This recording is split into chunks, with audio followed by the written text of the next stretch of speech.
Alors, bonjour, j'espère que vous êtes bien. Je vous souhaite bonne santé. Nous avions la série numéro 14. Puisque vous n'avez pas séance aujourd'hui en direct, on va la faire sur... on va vous la lancer sur le YouTube et vous verrez la correction pour pouvoir d'ajouter d'autres séries. Et nous avons beaucoup de travail, il faut. Mais nous allons reprendre dès le début les arcs tangentes, les racines énièmes, théorème de valeur intermédiaire, les accroissements finis, etc. Et je vais vous envoyer beaucoup de séries pour pouvoir récupérer tout le programme. Alors, dans la série d'exercices, nous avons déjà commencé l'exercice 1, mais nous allons reprendre ça.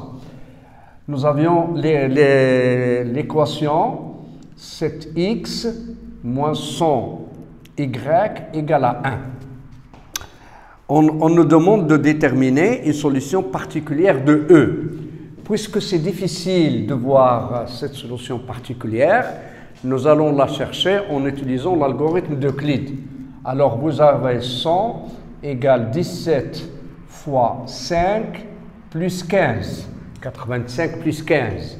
Et vous avez 17 est égal à 15 fois 2 plus 15 fois 1 plus 2. Et vous avez 15 est égal à 7 fois 2 plus 1. Alors, pour éliminer le 2, nous allons ici multiplier par moins 7. Et puisque vous oubliez là, vous multipliez par moins 7, nous avons éliminé le 15. Vous avez ici le coefficient moins 7.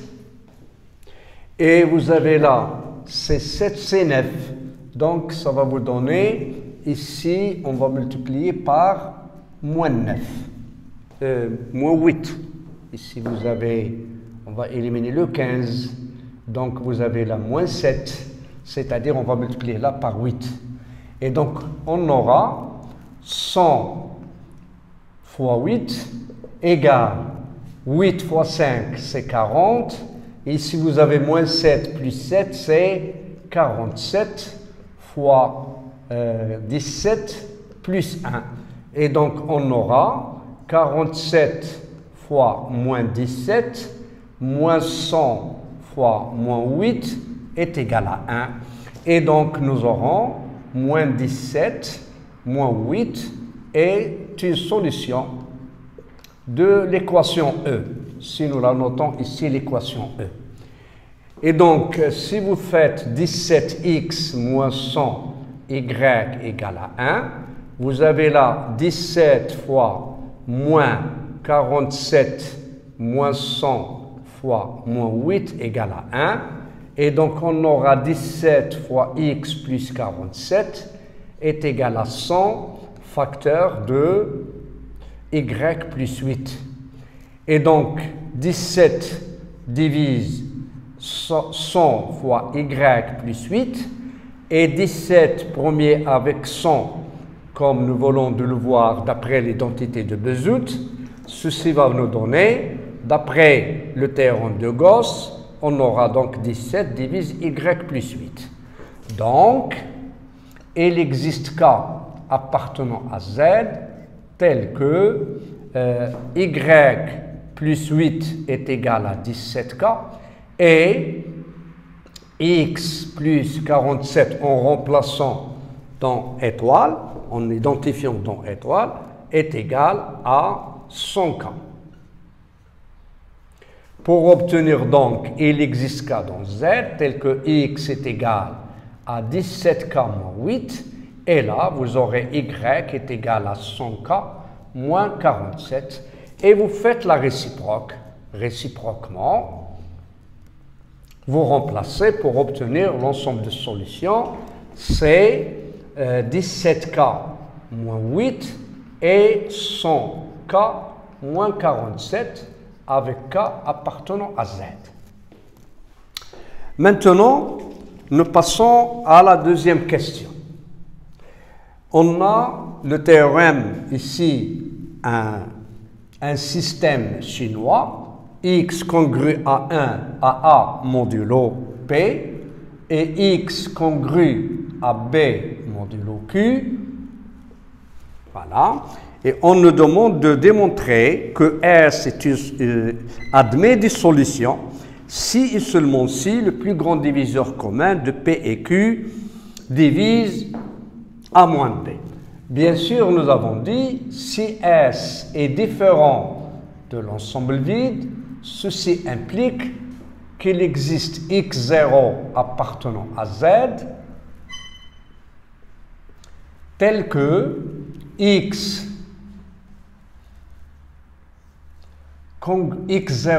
congru à A modulo P, y0 congru à B modulo Q, et donc on aura P divise x0 moins A, c'est-à-dire on aura, ceci implique que x0 là, ceci implique par transitivité que A congru à B, pardon.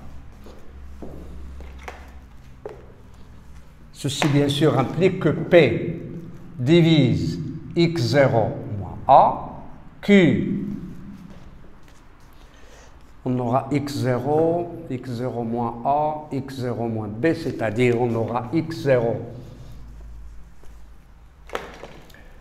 Donc, il existe K appartenant à Z tel que x0 est égal à A fois P, et il existe H appartenant à Z tel que x0 est égal à B plus QH, et ceci implique que A moins B est égal à PK moins QH. Puisque D est le plus grand diviseur commun de P et Q, ceci implique que D divise PK moins QH. Et donc, ceci implique que D divise A moins B. Réciproquement, supposons que D divise A moins B et montrons que S est différent de l'ensemble vide, c'est-à-dire tâchez de chercher une solution. Alors, puisque D divise A moins B, donc, il existe K appartenant à Z tel que A moins B est égal à Q fois D. Or, D est le plus grand diviseur commun de P et Q. Donc, il existe UV appartenant à Z au carré tel que AU plus BV égale à D. Et donc, PU plus QV est égal à D. Donc, on trouvera A moins B est égal à Q facteur, ici K, est égal à K facteur de PU plus QV. Et donc, on aura A moins K PU est égal à B plus K fois QV. Et donc, on pose x0 est égal à A moins K PU est égal à B plus K fois QV. Et d'où on aura x0 est congru à A modulo P, puisque ce nombre-là est un multiple de P, et x0 est congru à B modulo Q, c'est-à-dire que x0 appartenant à S, et d'où l'équivalence demandée. Maintenant, pour la question B, on nous donne x0 congru à A modulo 17 et x0 et x, le système, x0 congru à b modulo 100. On nous demande de montrer que x0 est égal à 800a moins 799b et solution de S. Alors déjà, ce système-là admet des solutions parce que le plus grand diviseur commun de 17 et 100 est égal à 1. Ceci implique que 1 divise a moins b. Et donc, d'après la question précédente, ce système admet des solutions. Alors, si nous prenons x0 égale à 800a moins 799b, vous remarquerez que x0 est égal à a plus 799 fois a moins b. Et 799, comme vous le voyez, 799.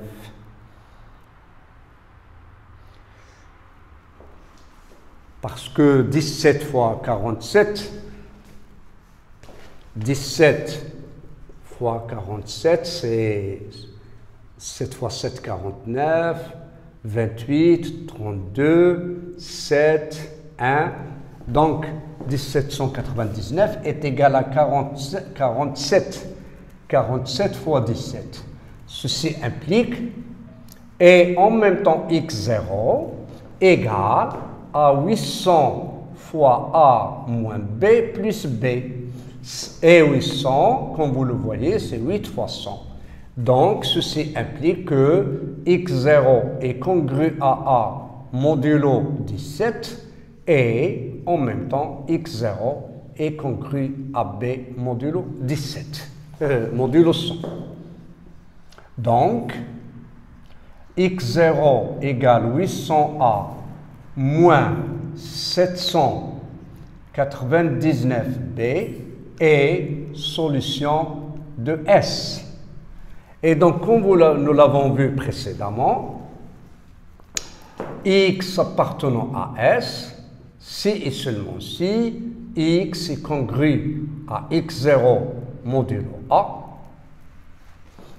et x congru à x0 modulo B, c'est-à-dire modulo 17 et ici modulo 100. Et donc, on aura 17 divise x moins x0 et vous avez 100, ceci, 100 divise x moins x0. Et comme 17 et 100 sont promis entre eux, ceci veut dire que 17 fois 100 divise x moins x0. C'est-à-dire, il n'existe qu'un appartenant à z tel que x moins x0 égale 1700K. Et donc, c'est-à-dire, x est égal à... Et d'ailleurs, là, ce n'est pas la peine de le faire, c'est-à-dire x est congru réciproquement. Si x est égal à x0 plus 1700k,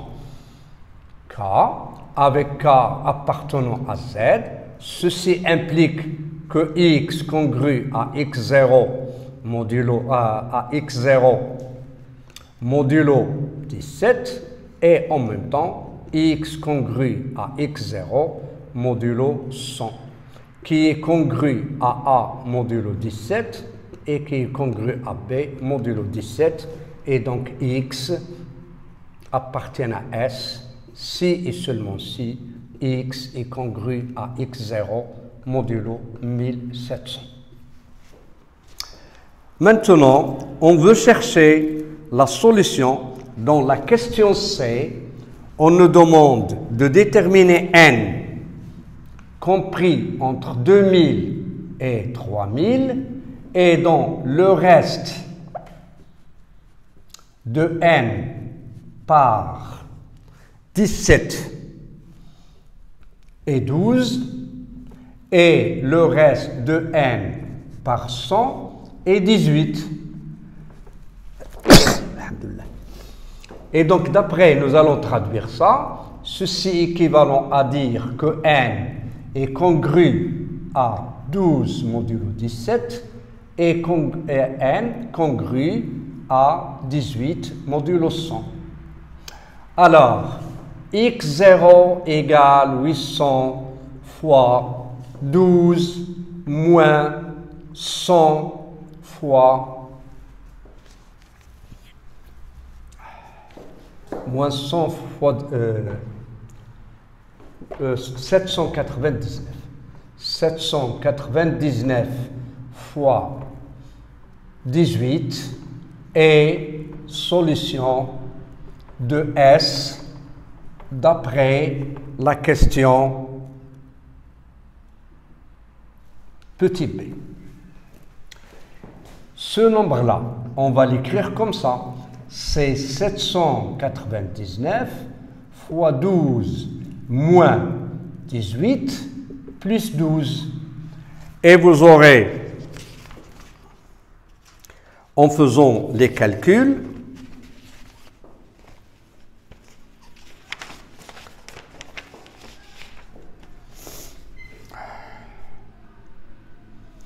on obtiendra donc x0 égale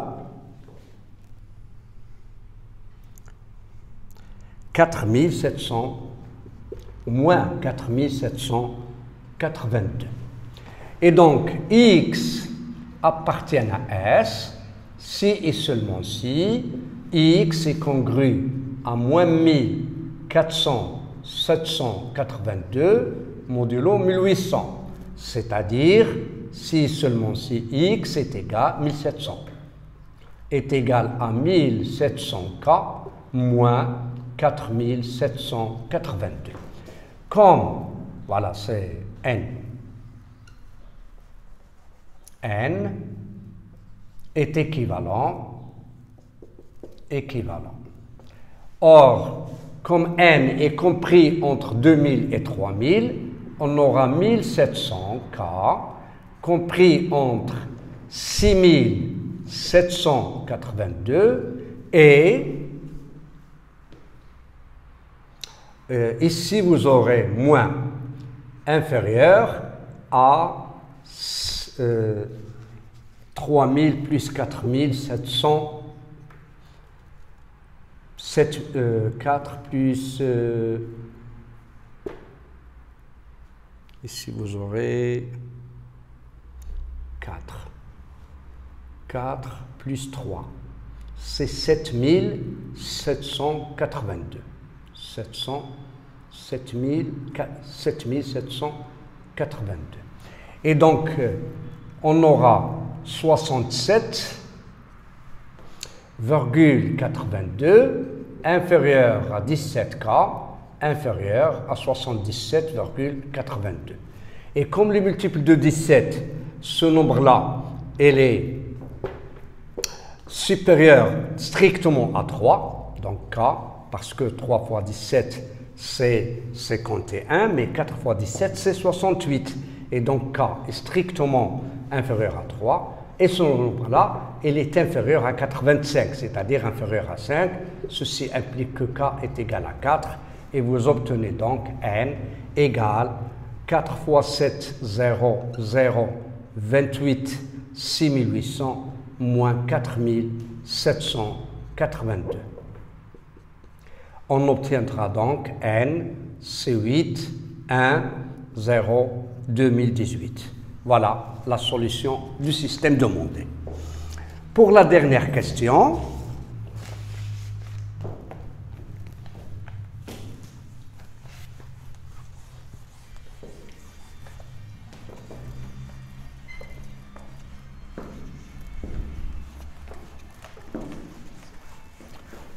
alors, pour la dernière question, voilà. Je pense que ce genre d'exercice maintenant est bien assimilé et c'est ce qu'il faut faire.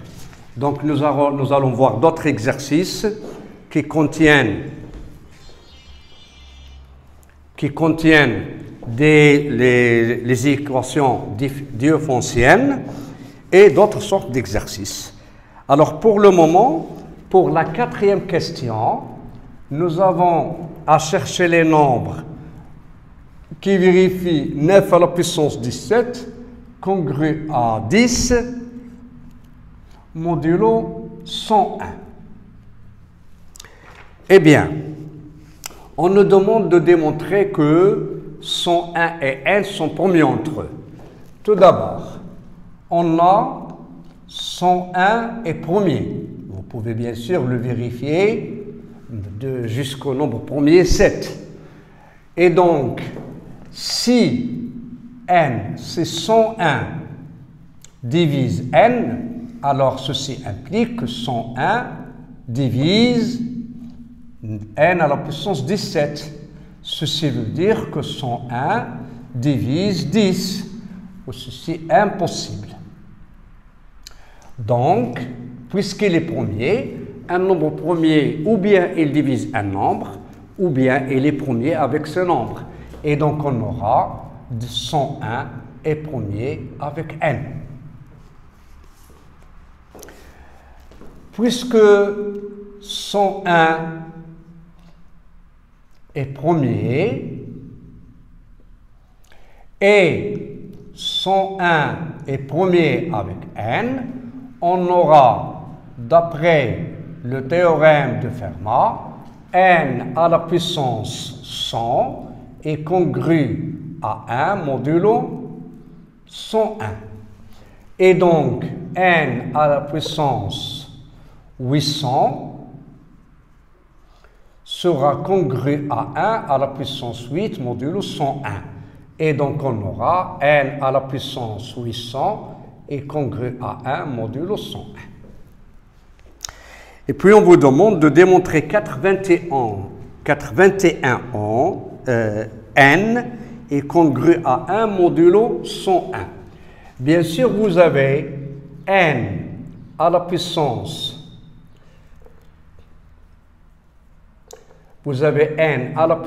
17 congru à 10 modulo 101. Et donc, si vous faites n à la puissance 17 à la puissance 47, elle sera 10 à la puissance 47 modulo 101. C'est-à-dire, n à la puissance 799 est congru à 10 au carré à la puissance 23 fois 10 modulo 101. Et puisque n à la puissance 799, on a 10 au carré, c'est 100, et il est congru à moins 1 modulo 101. Et donc on aura est congru à moins 10 modulo 101. C'est-à-dire n à la puissance 800 est congru à moins 10 n modulo 101.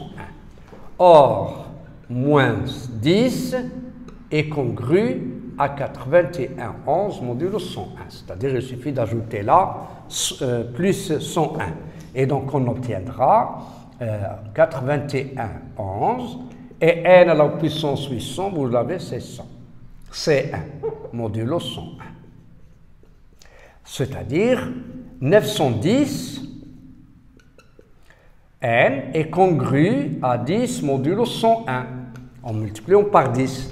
Or, 910 est égal à 9 fois 101 plus 1, c'est-à-dire est congru à 1 modulo 10, ce qui est équivalent, puisque vous avez 91, 10 et n, 10 et 101 sont premiers entre eux, et si vous avez multiplié, mais si vous voulez revenir, il suffit de simplifier par 10 parce que 10 et 101 sont premiers entre eux d'après le théorème de Gauss. Donc on a le droit de simplifier et d'où ceci est équivalent à n est congru à 10 modulo 101. Et donc l'ensemble de solutions, ça serait le nombre 101k plus 10 avec k appartenant à z. Voilà ce qu'il fallait faire pour le premier exercice. Je pense que nous avons rassemblé là tous les problèmes de la congruence, l'équation différéntielle linéaire, théorème de Fermat, théorème de Chinois, et donc tous les exercices de ce genre-là, vous devez le traiter de la même façon. Maintenant, passons à l'exercice 2.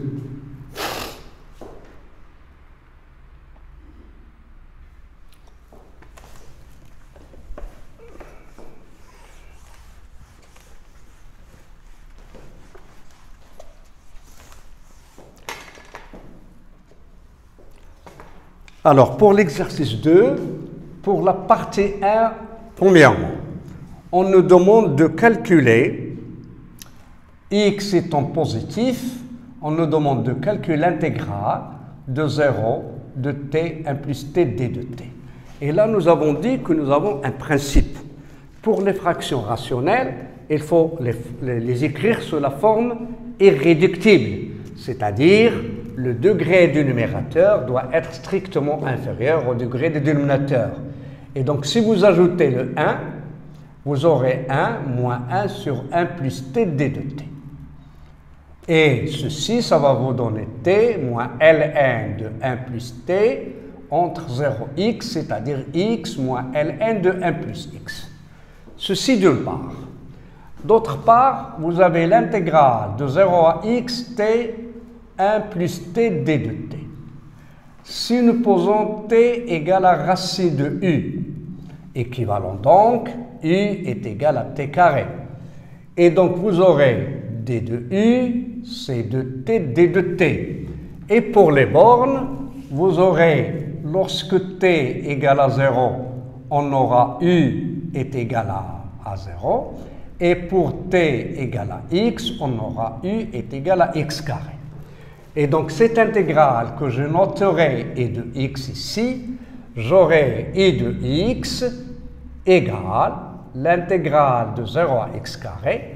Comme vous le voyez, t de t, c'est 1 demi d de u, et ici vous aurez 1 plus racine de u. Voilà le changement de variable que nous avons. Puisque u est compris entre 0 et x carré, alors racine de u, 1 plus racine de u, sera supérieur à 1 et inférieur à 1 plus x. Et donc on aura 1 sur 1 plus racine de x, supérieur ou égal à 1 plus x, inférieur ou égal à 1. Et donc l'intégrale, puisque vous avez l'intégrale conserve l'ordre, et vous avez la borne x carré supérieure à 0, on aura l'intégrale 1 sur 1 plus x, l'intégrale de 0 à x carré, 1 d de u, inférieur à 1 plus racine de u, racine de u, d de u, de 0 à x carré, inférieur à 0, x carré, 1 d de u. Il suffit donc de multiplier par 1 demi, ici par 1 demi, ici par 1 demi, pour obtenir 1 sur 2 fois 1 plus x, inférieur ou égal à i de x, inférieur ou égal à 1 demi, ici vous aurez x carré.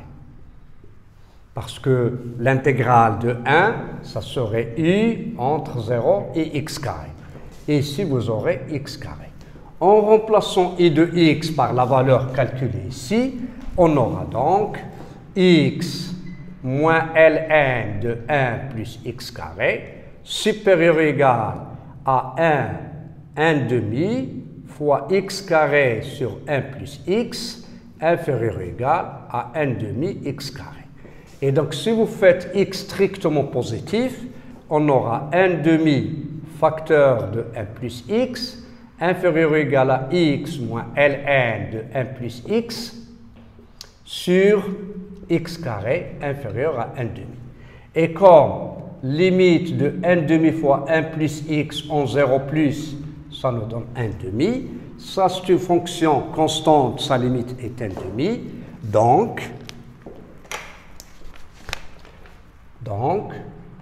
limite de x moins ln de 1 plus x sur x carré, lorsque x tend vers 0 plus, est égal à 1 demi. Et voilà la première partie de l'exercice. Pour la deuxième partie,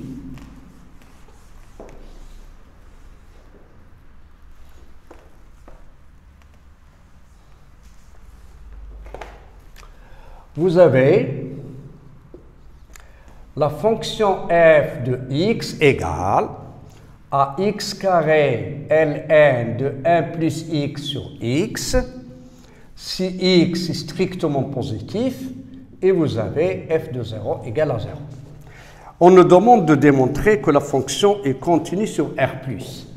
Tout d'abord, vous avez la fonction u, 1 plus x sur x, est continue sur l'intervalle 0 plus l'infini. Et u de 0 plus l'infini est inclus dans l'intervalle 0 plus l'infini. Et la fonction x associée ln de x est continue sur 0 plus l'infini.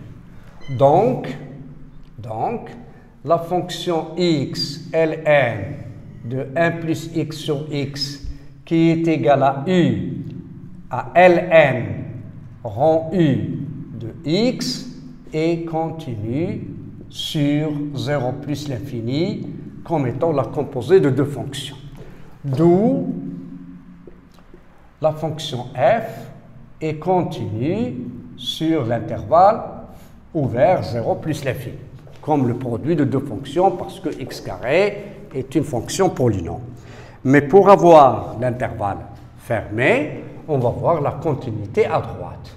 On aura limite de f de x lorsque x tend vers 0 plus, puisque 1 plus x et x sont tous les deux positifs, nous avons le droit d'utiliser la propriété algébrique.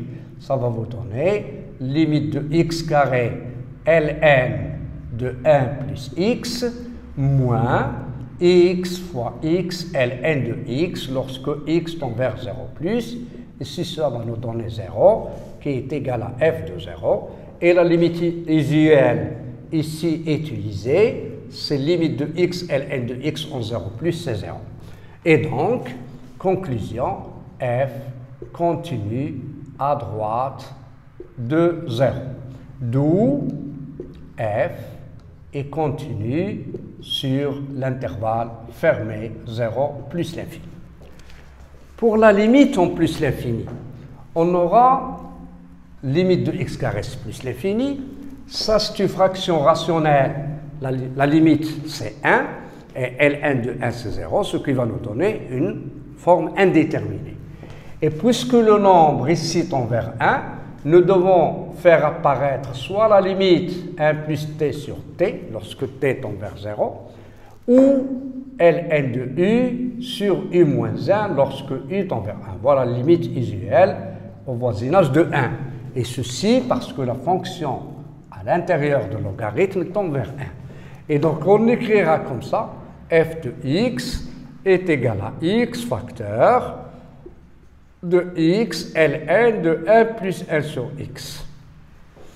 Et donc, on aura limite de x ln de 1 plus 1 sur x lorsque x tend vers plus l'infini. Ça va vous donner limite de ln de 1 plus t sur t. C'est-à-dire, nous avons posé le changement de variable t égale à 1 sur x. Et t va tendre vers 0. Cette limite-là, elle est usuelle, c'est 1. Et donc, nous obtenons la limite de f de x lorsque x tend vers plus l'infini. Ça nous donne, bien sûr, est égal à plus l'infini fois 1 est égal à plus l'infini. Pour la deuxième question, on a, la troisième plutôt, la dérivabilité à droite. Alors, si nous faisons t de x égale f de x moins f de 0 sur x, on aura t de x égale à x ln de 1 plus x sur x. Et je ferai comme la continuité, c'est-à-dire x ln de 1 plus x moins x ln de x. Et nous aurons limite de t de x en 0 plus, c'est 0 moins 0 égale à 0. Et donc f est dérivable à droite de 0 et f' droite de 0, ça nous donne 0. Pour la fonction g,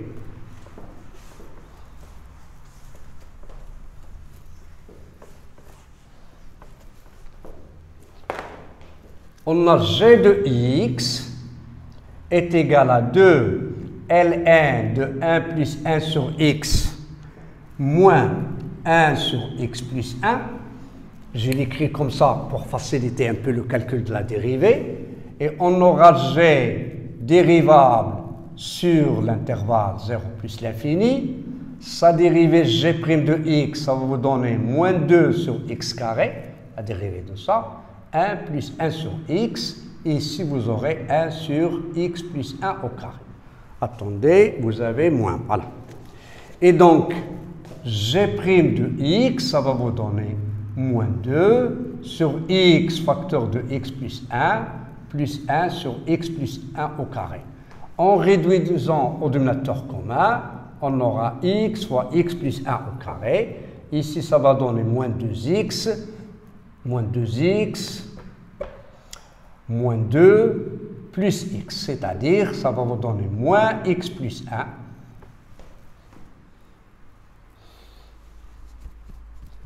Voilà, moins x plus 2 sur x facteur de x plus 1 au carré qui est strictement positif, négatif. Et donc, puisqu'elle est négative, nous avons besoin de calculer la limite. Alors, la limite de g de x en 0 plus, c'est plus l'infini, et limite de g de x en plus l'infini est égale à 1, est égale à 0. Parce que la limite de 1 plus x, c'est 0, ln de 1, c'est 0. Pour plus l'infini, vous avez limite de x plus 1 sur x plus l'infini égale à plus l'infini, et donc limite à 0 plus. Et donc limite de ln de x plus 1 sur x plus l'infini s'écrira comme ça, ln de u avec u plus l'infini, c'est plus l'infini.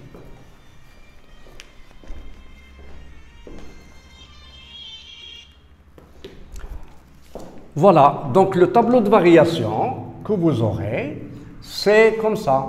Vous avez ici 0, ici vous avez plus l'infini, la dérivée f' de x étant strictement négative, f de x, ça va vous donner ici plus l'infini, ici ça va donner 0.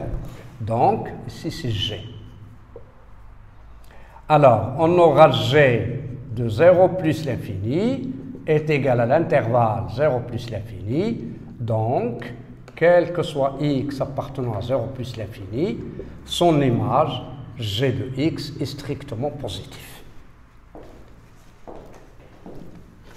Il nous reste donc à étudier les variations de f.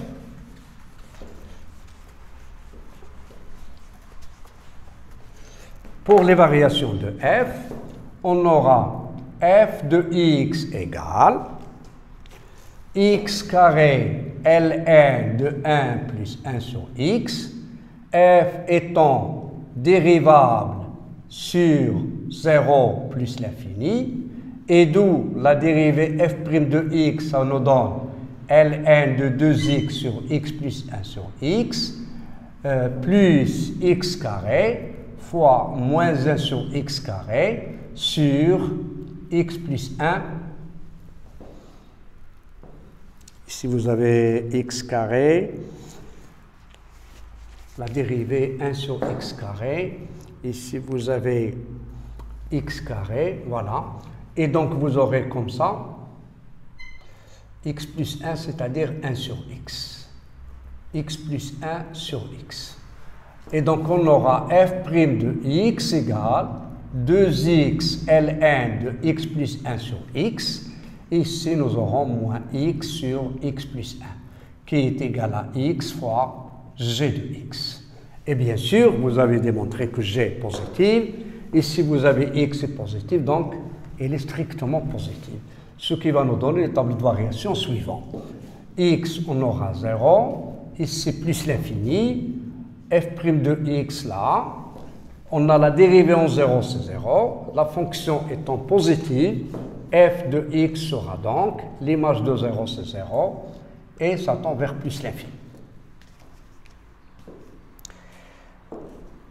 Pour l'asymptote, puisque on nous a donné y est égal à x moins 1 demi, comme étant asymptote. Nous allons écrire comme ça, f de x moins x plus 1/2, c'est-à-dire on va faire la différence. Et donc ça va vous donner x, facteur de x, ln de 1 plus 1 sur x. Ici vous aurez moins 1. Et je le serai là, plus 1/2. Ce qui va nous donner donc, c'est x facteur.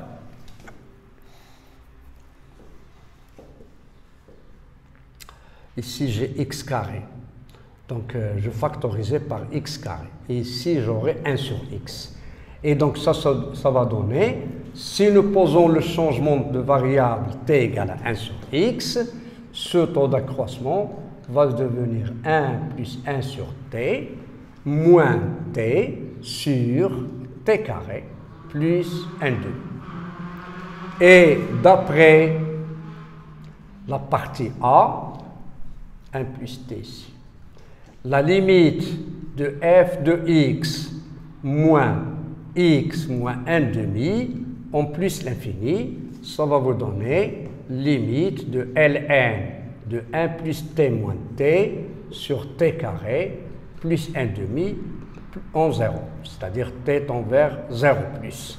Et comme vous l'avez vu dans la première partie, nous avons démontré que cette limite est égale à 1/2. Et donc si vous multipliez par moins, ça va nous donner moins 1/2 plus 1/2, c'est 0. Et donc la droite D d'équation y égale à x moins 1/2 est une asymptote oblique au voisinage de plus l'infini. Et la courbe représentative de la fonction aura à peu près cette allure-là.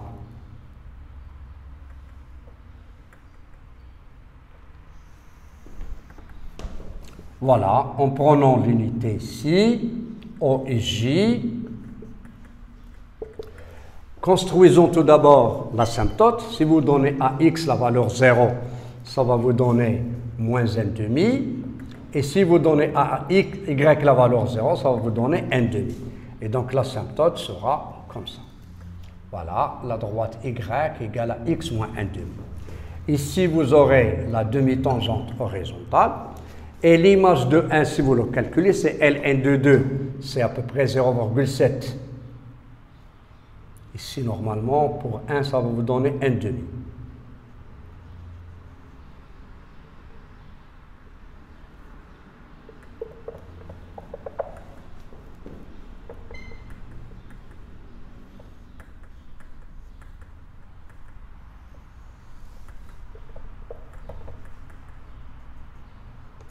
Et ln de 2, ça va être ici. F de 1, c'est ln de 2. L'allure de la courbe serait donc sur cette forme-là.